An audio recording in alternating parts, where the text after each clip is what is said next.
다 같이 창세기 31장 36절에서 42절 말씀으로 방송을 통하여서 성경을 읽도록 하겠습니다.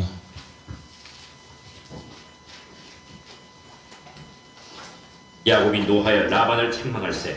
야곱이 라반에게 대답하여 이르되 내 허물이 무엇입니까? 무슨 죄가 있기에 우리 삼촌께서 내 뒤를 급히 추격하나이까? 우리 삼촌께서 내 물건을 다 뒤져보셨으니 우리 삼촌의 집안 물건 중에서 무엇을 찾아내었나이까? 여기 내 형제와 우리 삼촌의 형제 앞에 그것을 두고 우리 둘 사이에 판단하게 하소서. 내가 이 20년을 외삼촌과 함께 하였거니와 외삼촌의 암양들이나 암염소들이 낙태하지 아니하였고 또 외삼촌의 양떼의 순양을 내가 먹지 아니하였으며 물려 찢긴 것은 내가 외삼촌에게로 가져가지 아니하고 낮에 도둑을 맞았든지 밤에 도둑을 맞았든지 외삼촌이 그것을 내 손에서 찾았으므로 내가 스스로 그것을 보충하였으며 내가 이와 같이 낮에는 더위와 밤에는 추위를 무릅쓰고 눈붙일 겨를도 없이 지낸다이다. 내가 외삼촌의 집에 있는 이 20년 동안 외삼촌의 두 딸을 위하여 14년, 외삼촌의 양떼를 위하여 6년을 외삼촌에게 봉사하였거니와 외삼촌께서 내 품삯을 10번이나 바꾸셨으며 우리 아버지 하나님, 아브라함의 하나님, 곧 이삭이 경외하는 이가 나와 함께 계시지 아니하셨더라면 외삼촌께서 이제 나를 빈손으로 돌려보내셨으리이다마는 하나님이 내 고난과 내 손의 수고를 보시고 어젯밤에 외삼촌을 책망하셨나이다. 아멘. 하나님의 의를 드러내는 삶이라는 말씀의 주제를 가지고 목사님께서 말씀 인도하시도록 하겠습니다. 예, 우리 앞뒤 좌우에 있는 전우들 바라보면서 반갑게 할렐루야로 인사합시다. 우리 할렐루야. 예, 한 번 더 할렐루야. 예, 일주일 동안 여러분 또 국방의 의무를 다하느라 대단히 수고가 많았습니다. 원래 지금 11월 중순이 지나갔는데 원래 이맘때쯤은 엄청 날씨가 추웠어야 되는데 아직까지도 낮에는 많이 더운 것 같아요. 근데 오늘부터 기온이 좀 떨어지는 것 같습니다. 이때 감기 걸리기 좋으니까 여러분들 건강 관리에 정말 각별히 유념해 주시기를 부탁드리겠습니다. 오늘 오후에 있는 설수모, 성경 공부라는 이름 안 쓰고 설수모라는 이름으로 바꿔서 부르기로 했습니다. 설수모 무슨 뜻인가요? 설교 듣고 수다 떠는 모임. 성경 공부 그러면 왠지 좀 딱딱하고 뭘 좀 막 공부해야 되는 것 같고 이래서 좀 이름만으로도 조금 무거운 것 같아요. 그래서 근데 실제로 그렇게 하고 있습니다. 오늘 설교 말씀 그 주에 설교 말씀 들은 걸 가지고 서로 이렇게 그냥 편안하게 얘기 나누는 모임이 오후 성경 공부 시간이에요. 그래서 설수모, 설교 듣고 수다 떠는 모임 이라고 이름을 이제 부르기로 했습니다.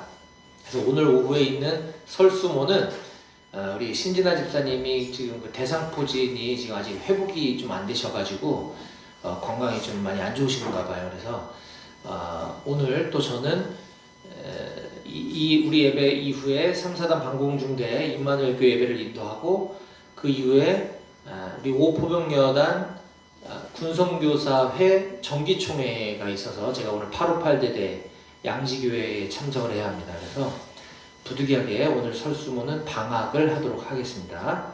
착오가 없으시기를 바라겠고요. 그리고 다음 주일 오후 예배는 우리가 뭐 원래 오후 예배가 있는 건 아니지만 다음 주일 오후에는 우리 오포병여단 MCF 예배가 우리 높은뜻 백오교회에서 있습니다. MCF 예배란 기독군인회의 약자입니다.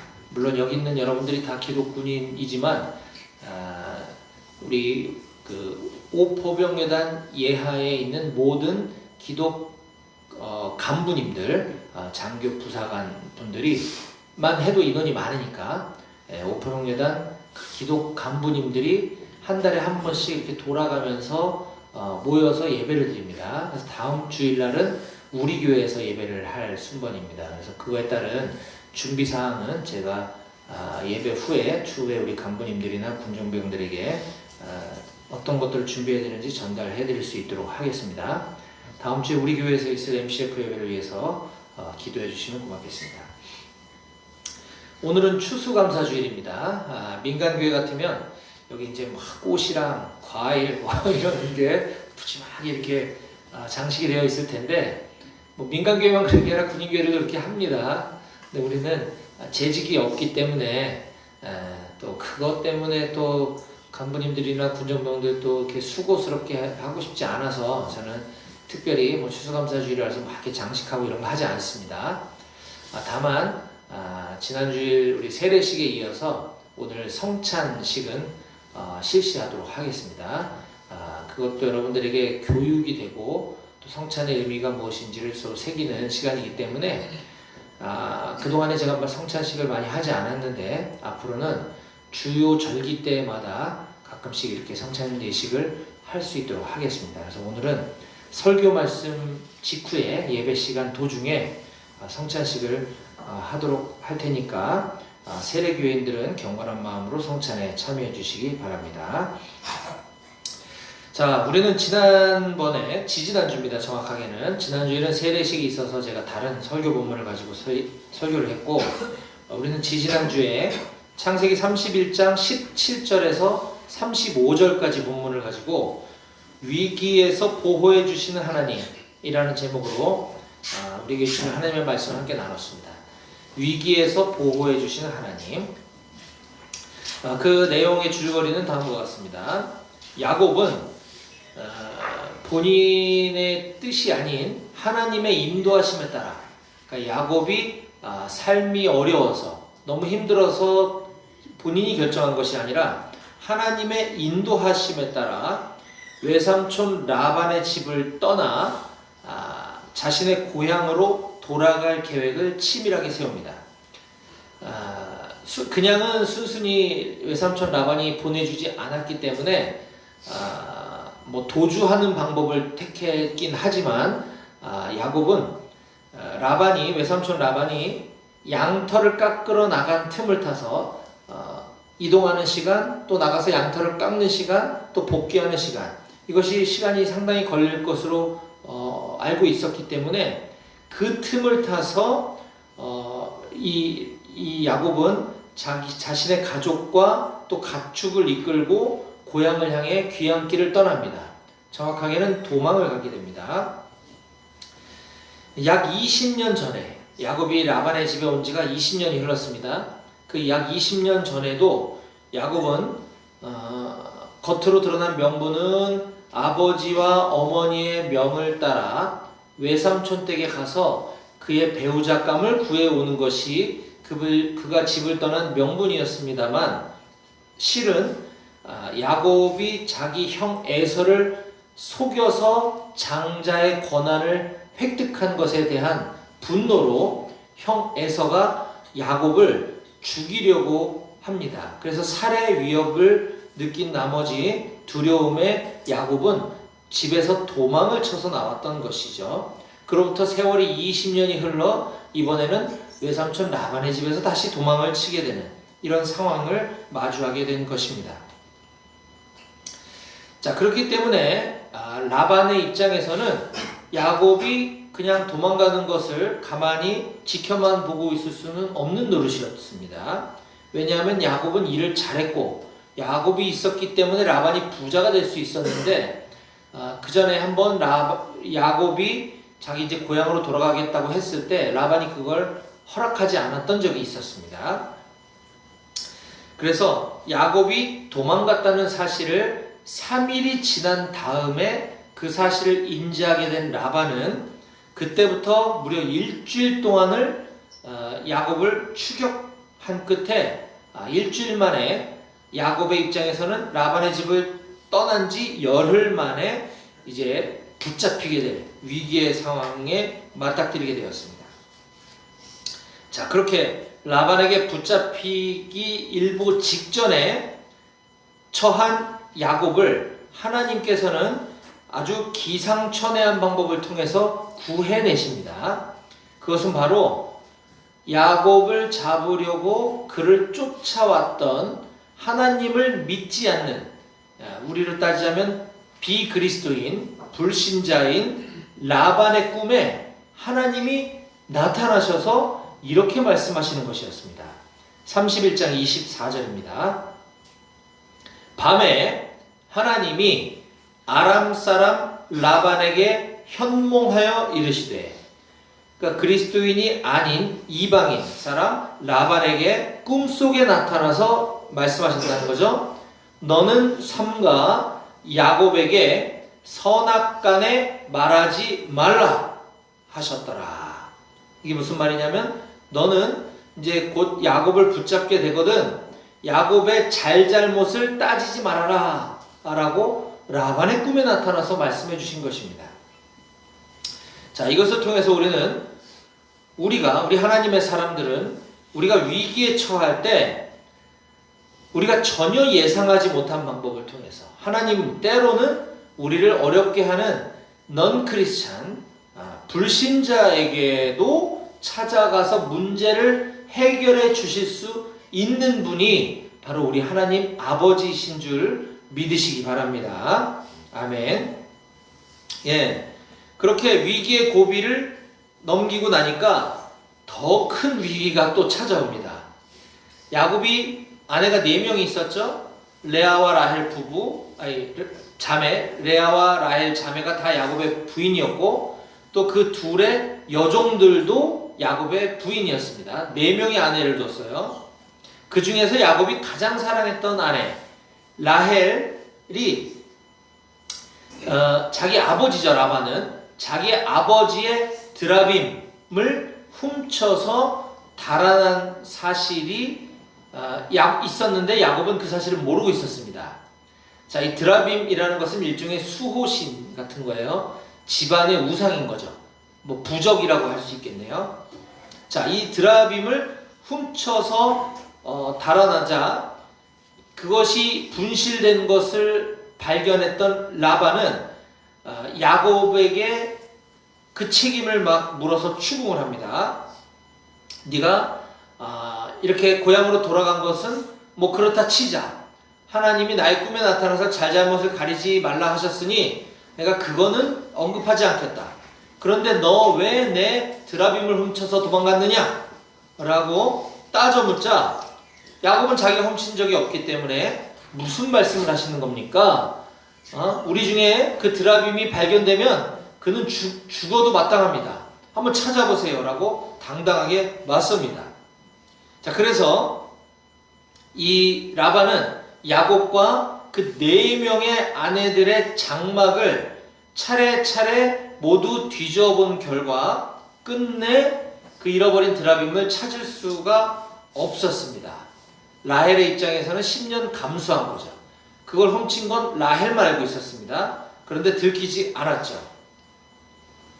자, 이 사건은 라헬이 그 우상 드라빔을 훔쳤다 또는 훔쳤는데 들키지 않았다, 이것이 중요한 사건이 아니라 더 중요한 메시지는 이 야곱과 그의 가족 공동체가 이와 같이 큰 위기에 처했을 때 하나님께서는 하나님의 은혜로 그 하나님의 택하신 사람 야곱과 그의 가족을 보호해 주셨다 라고 하는 것을 우리는 반드시 기억해야 할 것입니다. 왜냐하면 그 뒤에 성경은 이 사건에 대해서 더 이상 가타부타 잘잘못에 대해서 시시비비를 언급하지 않고 그냥 이러한 사건이 있었다라고만 하고 넘어가기 때문입니다. 이것을 통해서 우리가 깨달을 수 있었던 2가지 교훈이 있었는데요. 첫 번째는 하나님의 말씀에 순종했어도 우리에게 위기는 또다시 찾아올 수 있다라고 하는 사실을 우리가 반드시 잊지 말아야 합니다. 그래야지만 우리가 하나님을 잘 믿고 난 다음에 인생의 어려운 순간에 맞닥뜨리게 됐을 때 우리가 낙심하거나 좌절하지 않을 수 있다는 것이죠. 또 2번째는 우리가 하나님의 말씀에 순종해서 가는 길에 위기가 찾아온다면, 자, 우리가 내 뜻대로 살다가 위기를 맞이하는 것이 아니라 이것은 분명한 하나님의 인도하심이고 하나님의 말씀에 순종한 길을 내가 택해서 갔을 때 위기를 맞이하게 된다면 그것은 반드시 하나님께서 문제를 해결해 주신다라고 하는 사실을 우리는 믿어야 할 것입니다. 자, 우리에게 주신 말씀을 다시 한번 마음에 되새기고 오늘 계속해서 이어지는 말씀을 살펴보도록 하겠습니다. 자, 오늘은 창세기 연속 강해 설교 62번째 시간으로서 오늘 우리에게 주신 본문인 창세기 31장 36절에서 42절의 본문 말씀의 제목은 하나님의 의를 드러내는 삶입니다. 오늘 저는 하나님의 의를 드러내는 삶이라는 제목을 가지고 하나님께서 오늘 우리에게 주신 말씀을 여러분들께 증거하도록 하겠습니다. 자, 제목을 같이 함께 읽어볼까요? 시작! 하나님의 의를 드러내는 삶. 한 번 더 시작! 하나님의 의를 드러내는 삶. 예. 자, 그렇게 자신을 추격해오던 그 라반과 또 반대로 라반에게서 도망치던 도망자 야곱 사이에서 하나님은 이 상황에 개입해 주심으로 이 상황이 역전되자 야곱의 기세는 급상승하게 됩니다. 야곱이 승기를 잡은 거죠. 도망자 신세에서 이제 당당한 사람이 되어버렸습니다. 자, 그러자 야곱은 라반에게 이제 이렇게 반격을 하기 시작합니다. 자, 36절과 37절을 한번 보시겠습니다. 제가 읽어드리겠습니다. 36절 야곱이 노하여 라반을 책망할세. 야곱이 라반에게 대답하여 이르되 내 허물이 무엇이니까? 무슨 죄가 있기에 외삼촌께서 내 뒤를 급히 추격하나이까? 외삼촌께서 내 물건을 다 뒤져보셨으니 외삼촌의 집안 물건 중에서 무엇을 찾아내었나이까? 여기 내 형제와 외삼촌의 형제 앞에 그것을 두고 우리 둘 사이에 판단하게 하소서. 예, 굉장히 지금 자신만만한 야곱의 모습을 볼 수가 있습니다. 야곱에게 라반은 그의 외삼촌이면서 동시에 장인어른이기도 하고 또 동시에 종과 주인의 관계에서의 주인이 바로 라반입니다. 자, 그런 존재였기 때문에 야곱이 라반에게 감히 화를 낸다는 것은 있을 수 없는 일이었습니다. 그럴 만한 입장이 못 되었고 그랬던 적도 한 번도 없었습니다. 자, 그런데 지금 이 야곱은 그동안 참아왔던 그 억눌렸던 분노가 표출되고 있는 것 같습니다. 성경인 재밌게도 그가 야곱이 라반을 책망했다라고 기록하고 있습니다. 아랫사람이 윗사람을 어떻게 책망할 수 있겠습니까?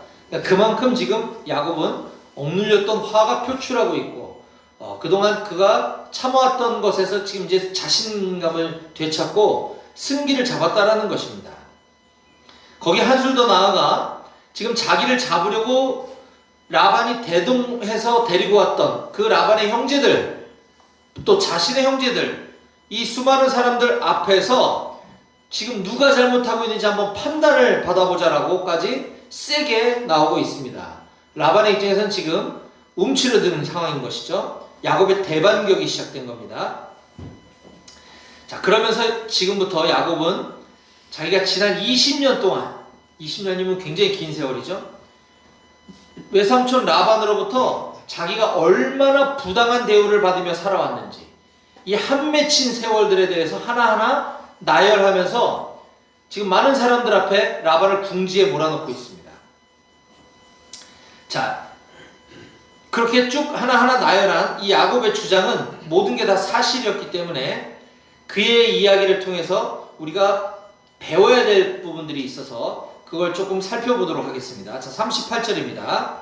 첫 번째 이 야곱의 이 한 맺힌 세월에 대한 증언입니다. 38절 내가 이 20년을 외삼촌과 함께 하였거니와 외삼촌의 암양들이나 암염소들이 낙태하지 아니하였고 또 외삼촌의 양떼의 순양을 내가 먹지 아니하였으며 이게 무슨 말이냐? 자, 첫 번째 교훈은 야곱은 그가 외삼촌 라반의 가축을 목축하는 동안 가축들이 낙태하는 일이 없었다라고 지금 우리가 성경을 읽어보았습니다. 자, 이것은 우리가 맡은 일, 우리가 맡은 업무, 지금 군복 입고 있는 우리 입장에서는 군 복무가 우리의 업무이자 일이라고 할 수 있겠죠. 우리가 맡은 일에 대해서 최선을 다해서 좋은 업무 성과를 내는 삶을 살아야 된다는 것입니다. 야곱이 그렇게 살아왔던 것처럼요. 우리에게 좋은 업무 성과는 뭡니까? 강한 군사력, 군사 대비 태세를 유지하는 것이겠죠. 철저한 훈련을 통해. 자, 또 두 번째는 야곱이 라반의 가축을 치는 동안 자기는 그것을 먹지 않았다라고 하고 있습니다. 우리가 맡은 업무를 수행함에 있어서 늘 정직하게 행해야 된다라는 것을 우리는 이 말씀을 통해서 깨달을 수 있는 것이죠. 또 39절 말씀 계속 보겠습니다. 물려 찢긴 것은, 지금 야곱의 계속되는 증언입니다. 물려 찢긴 것은 그 가축 중에 이 야생 동물에 의해서 피해를 봤다는 거예요. 물려 찢긴 것은 내가 외삼촌에게로 가져가지 아니하고 낮에 도둑을 맞았든지 밤에 도둑을 맞았든지 외삼촌이 그것을 내 손에서 찾았으므로 내가 스스로 그것을 보충하였으며 내가 이와 같이 낮에는 더위와 밤에는 추위를 무릅쓰고 눈 붙일 겨를도 없이 지냈나이다. 내가 20년 동안 그렇게 일했습니다. 라는 거예요. 자, 여기서 우리에게 보여주고 있는 세 번째 교훈은, 자, 야곱이 외삼촌 라반의 가축이 야생동물에게 물려 찢기게 되었거나 도둑을 맞았다는 것은 외삼촌 라반에게 손해가 발생했다는 거죠. 내가 맡은 업무를 수행하다가 내 주인에게 손해가 발생하였더라도 그 피해는 내가 감당했다라고 털어놓고 있습니다. 뭐 이거 당연한 거 아니야? 라고 볼 수도 있지만 이때 당시 고대 이스라엘 목동이 가축을 치는 동안 이와 같은 일이 발생했을 때에는 그것을 가져다, 자, 야생 짐승이 가축을 물어 찢었어요. 자, 이거는 불가항력적인 사고죠. 그러면 그 상한 가축을 가져다가 주인에게 보여주면 이걸 배상할 책임이 없었다, 자유로울 수 있었다 라고 성경이 기록하고 있습니다. 자, 제가 읽어드릴게요. 출애굽기 22장 13절에 보면 정확하게 이런 표현이 있습니다. 만일 찢겼으면 그것을 가져다가 증언할 것이요, 그걸 주인에게 가져다가 자초지종을 얘기하라는 거예요. 그러면 그 찢긴 것에 대하여 배상하지 아니할지니라. 이게 법이었습니다. 그런데 야곱은 그럼에도 불구하고 내가 책임을 물었다는 거예요. 자, 또한 가축을 도둑 맞을 경우에는 어떻게 하느냐? 이건 조금 애매한데, 이거는 가축을 치는 목동의 입장에서도 일부분 과실이 있는 게 분명한데도 불구하고, 자, 도둑이 잡히지 않았으면 목동은 하나님 앞에 그걸 맹세함으로써 그 책임을 면할 수 있었다라고 성경이 기록하고 있습니다. 이것도 제가 읽어드리겠습니다. 출애굽기 22장 10절과 11절입니다. 사람이 낙이나 소나 양이나 다른 짐승을 이웃에게 맡겨 지키게 하였다가 죽거나 상하거나 끌려가도 본 사람이 없으면 두 사람 사이에 맡은 자가 이웃의 것에 손을 대지 아니하였다고 여호와께 맹세할 것이요, 그 임자는 그대로 믿을 것이며 그 사람은 배상하지 아니하려니와. 성경은 이렇게 정확하게 디테일하게 어떤 상황이 발생했을 때 그것에 대한 법적인 해석을 기록해주고 있습니다. 이처럼 야곱은 얼마든지 자기 자신의 권리를, 법을 적용해서 주장할 수 있었음에도 불구하고 야곱은 그 권리를 포기했습니다. 자기가 비록 손해를 보더라도 주인과의 분쟁을 피하려고 노력했던 것이죠. 우리도 때로는 손해를 보지 않기 위해 다른 사람들과 분쟁을 하는 경우를 종종 보게 됩니다. 그런데 가능하면 우리 믿음의 사람들은 주님께 모든 걸 맡기고, 내가 비록 억울하더라도, 내가 주장할 권리가 있다 하더라도 그 권리를 포기하는 삶, 그리스도인이기 때문에 그리스도인으로서 이렇게 다른 사람들과 분쟁을 회피하는 삶을 사는 것이 지혜로운 삶인 줄 깨달아야 할 것입니다. 자, 이제 오늘 말씀을 정리하며 제가 마무리하겠습니다. 자, 지금까지 우리가 살펴본 오늘 성경 본문 속의 야곱은 무척 정의롭고 의롭고 또 잘난 사람이었음을 우리가 알 수 있습니다. 자, 41절에서 오늘 본문 41절에서 야곱은 라반이 얼마나 비열하게 자신을 오랜 세월 동안 부려먹었었는지, 자신의 급여를 10번이나 바꿔가면서 자기에게 피해를 주었었는지에 대해서 여러 사람들 앞에서 이렇게 고발하고 있습니다. 41절. 내가 외삼촌의 집에 있는 이 20년 동안 외삼촌의 두 딸을 위하여 14년, 외삼촌의 양떼를 위하여 6년을 외삼촌에게 봉사하였거니와 외삼촌께서 내 품삯을, 내 급여를, 내 연봉을 10번이나 바꾸셨습니다. 라고 얘기하고 있습니다. 그러나 마지막에 이삭은 이 모든 게 그럼에도 불구하고 내가 이렇게 권리를 포기했다, 내가 뭘 했다, 앞서 살펴봤던 것처럼 내가 온전히 피해를 감수했다, 이렇게 해왔던 것들은 자기 자신이 성실하거나 내가 착하거나 내가 정직하기 때문에 그랬던 것이 아니다 라고 이렇게 말하고 있습니다. 이 모든 것이 하나님께서 나와 함께 계셨기 때문에 내가 이렇게 할 수 있었던 게 가능했다 라고 결론을 내리고 있습니다. 그 부분을 우리 같이 함께 읽어봤으면 좋겠습니다. 42절입니다. 오늘 본문의 맨 마지막 절인 31장 42절을 함께 소리내어 읽어보도록 하겠습니다. 시작. 우리 아버지의 하나님 아브라함의 하나님 곧 이삭이 경외하는 이가 나와 함께 계시지 아니하셨더라면 외삼촌께서 이제 나를 빈손으로 돌려보내셨으리이다마는 하나님이 내 고난과 내 손의 수고를 보시고 어젯밤에 외삼촌을 책망하셨나이다. 아멘. 오늘 우리는 하나님의 의를 드러내는 삶이라는 제목으로 오늘 말씀을 쭉 살펴보았습니다.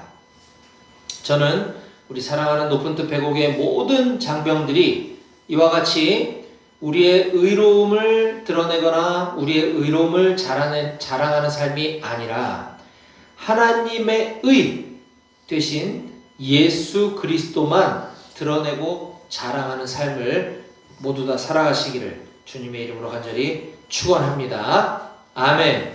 기도하시겠습니다. 하나님 아버지 감사합니다. 우리는 본질상 태어나면서부터 죽을 수밖에 없었던 죄인인데 하나님의 의로 인해서 하나님의 의 대신 예수 그리스도의 속량으로 우리가 죄사함을 얻었고 뿐만 아니라 죄인 우리를 의롭다 여겨주시니 감사합니다. 따라서 우리가 살아가는 모든 삶 가운데 우리의 노력과 때로는 우리의 어떤 행위와 또 우리의 성품이 다른 사람들에게 본이 되는 삶을 살아간다 할지라도 이 모든 것의 근원은 나에게 있음이 아니라 하나님의 의 되신 예수 그리스도 때문에 우리가 그렇게 살아갈 수 있음을 드러내고 고백하는 삶을 살 수 있도록 주님 도와 주시옵소서. 그래 우리의 삶 가운데 우리의 일이 잘 될 때나 안 될 때나 기쁠 때나 슬플 때나 항상 하나님의 의로 인해 살아가는 우리 모두가 되어질 수 있도록 주님 도와 주시옵소서. 이어지는 성찬 예식을 통해서 하나님의 영광만 드러나고 또 이 성찬 예식을 통해 다시 한번 우리 예수 그리스도의 속량을 우리가 기억하고 감격해야 하는 시간이 될 수 있도록 주님 도와 주시옵소서. 그렇게 하실 주님을 의지합니다. 감사드리며 예수님의 이름으로 기도드렸습니다. 아멘. 자, 이어서 성찬 성례전을 진행하도록 하겠습니다. 우리 찬송가 1장 함께 부르도록 하겠습니다. 보면대 좀 위치 좀 해주세요. 찬송가 1장 반주 부탁드립니다.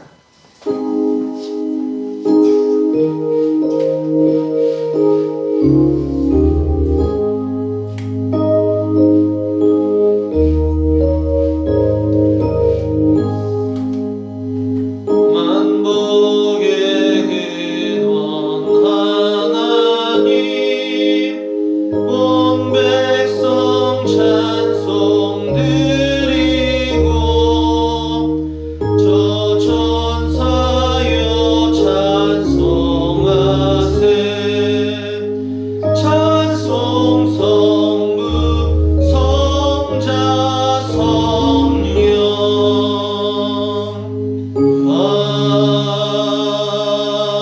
아멘.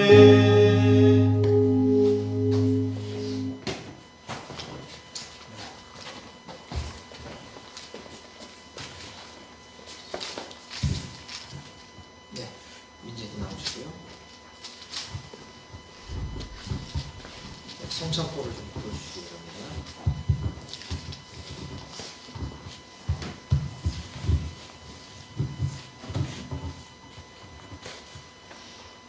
네, 반주 좀 부탁합니다.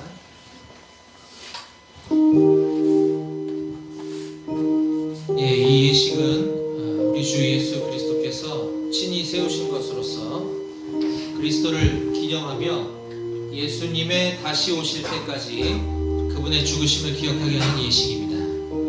이 예식은 신앙 고백한 그리스도인들에게 새 힘을 공급하여 죄를 대적하며 고난과 유혹에서도 승리케 하며 더욱 믿음의 확신과 사랑의 수고와 우리 주 예수 그리스도에 대한 소망의 인내를 더 정착시키는 데 큰 유익이 되는 것입니다.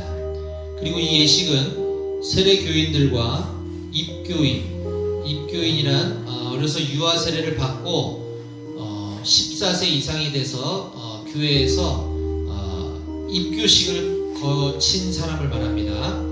세례교인과 입교인만이 떡과 잔을 받을 수 있습니다. 끝까지 경건하게 동참하시기 바랍니다. 자, 위원들은 앞에 서주시고요.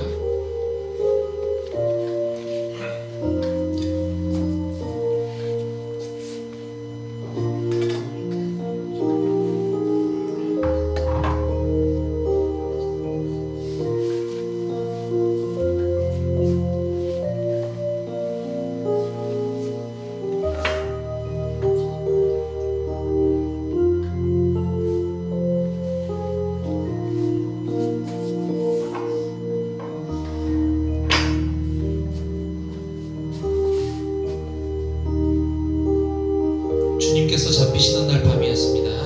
우리 주님은 사랑하는 제자들과 같이 마지막 유월절 식사를 하셨습니다.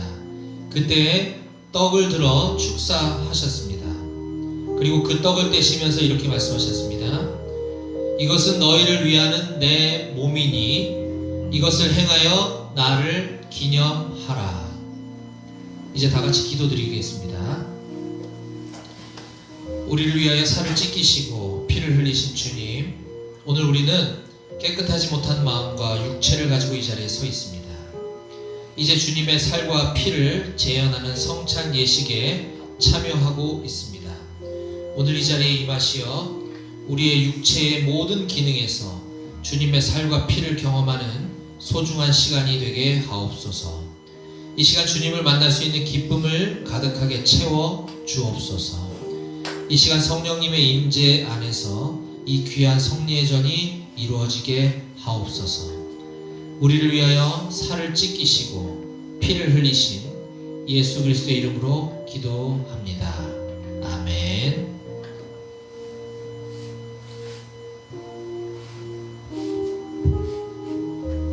주님의 분부하심을 따라 나도 여러분에게 이 떡을 나누어 드리고자 하오니 예수님의 십자가를 묵상하며 거룩히 이 성찬에 참여하시기를 바랍니다. 이제 주님의 떡을 받으시고 우리를 위하여 상하신 주님의 살을 깊이 생각하시고 진심으로 감사를 드리시겠습니다. 네, 뒤로 돌아서 우리 성찬위원들이 지나갈 때 세례교인과 입교식을 거친 분들은 손을 들어 표해 주시기 바라겠습니다. 네, 출발하겠습니다.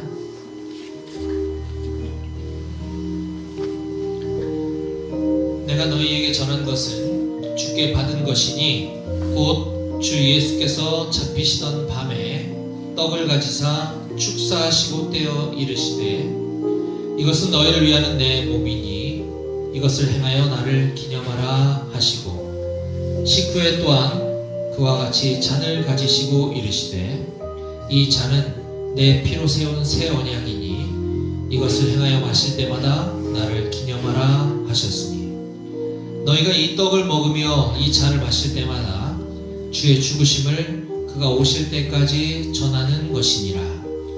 그러므로 누구든지 주의 떡이나 잔을 합당하지 않게 먹고 마시는 자는 주의 몸과 피에 대하여 죄를 짓는 것이니라. 사람이 자기를 살피고 그 후에야 이 떡을 먹고 이 잔을 마실지니 주의 몸을 분별하지 못하고 먹고 마시는 자는 자기의 죄를 먹고 마시는 것이니라. 아멘.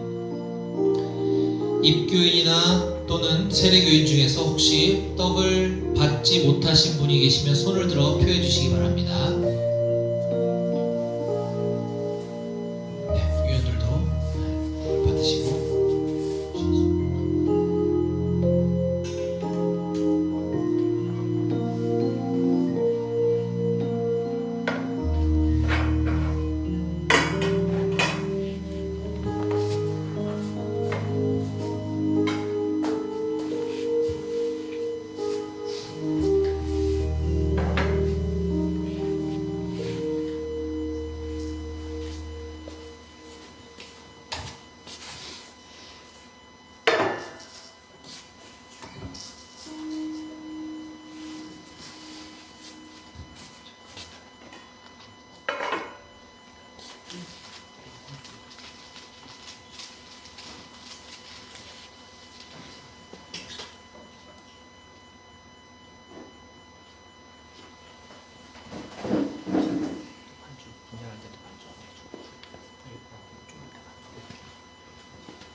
다시 우리 주님께서는 식사 후에 잔을 들어 축사하시고 그 잔을 제자들에게 주면서 이렇게 말씀하셨습니다. 이 잔은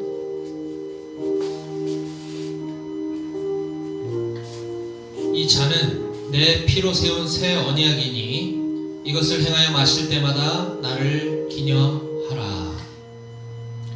우리가 이 시간 이 잔을 대할 때에 주님의 생명과 더욱 연합하는 복된 시간이 될 수 있기를 바랍니다.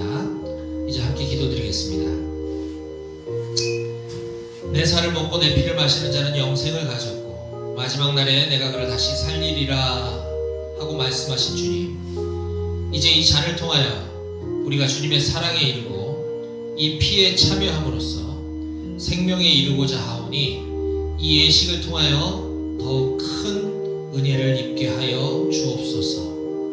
사람이 자기를 살피고 그 후에야 이 떡을 먹고 이 잔을 마실지니 주의 몸을 분별하지 못하고 먹고 마시는 자는 자기의 죄를 먹고 마시는 것이니라고 말씀하셨사오니 우리를 이러한 죄악에서 지키시오며 우리가 더욱 새 힘을 얻어 주의 죽으심과 부활을 주님 다시 오실 때까지 증거하는 삶을 살게 하여 주시옵소서. 예수님의 이름으로 기도하옵나이다. 아멘. 이제 우리는 주님의 잔을 받으시고 우리를 위하여 한 방울도 남김없이 흘려주신 주님의 보혈의 피를 깊이 생각합시다. 그리고 진심으로 감사하는 마음으로 잔을 받으시기 바랍니다. 이제 주님의 명령대로 이 잔을 받겠습니다. 네, 뒤로 돌아서 마찬가지로 세례교인과 입교를 거치신 분들은 손을 들어 표해 주시기 바랍니다.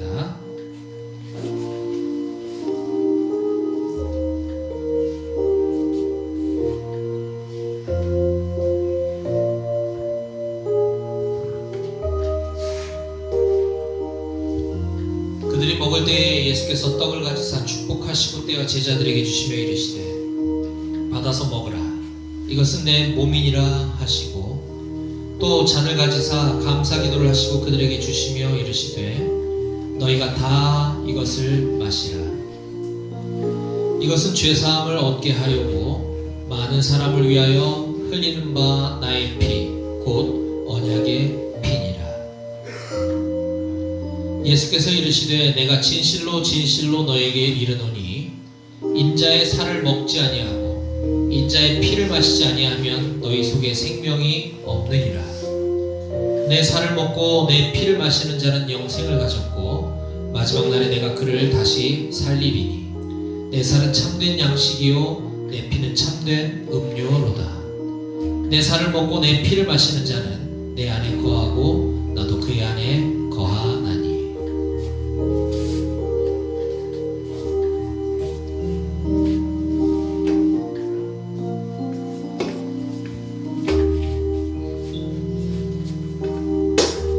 식후에 또한 그와 같이 잔을 가지시고 이르시되 이 잔은 내 피로 세운 새 언약이니 이것을 행하여 마실 때마다 나를 기념하라 하셨으니 너희가 이 떡을 먹으며 이 잔을 마실 때마다 주의 죽으심을 그가 오실 때까지 전하는 것이니라.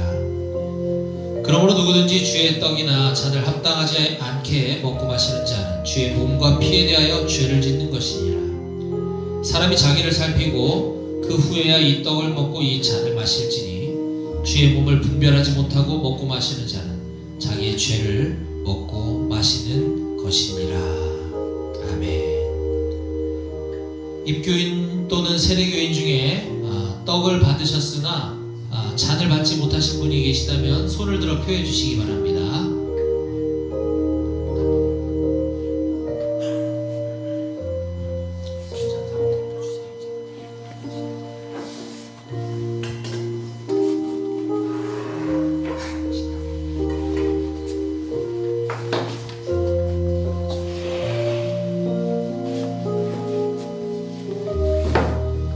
그럼 우리 다 같이 찬송가 436장을 1절만 함께 부르시고 성찬 성례전을 모두 마치도록 하겠습니다.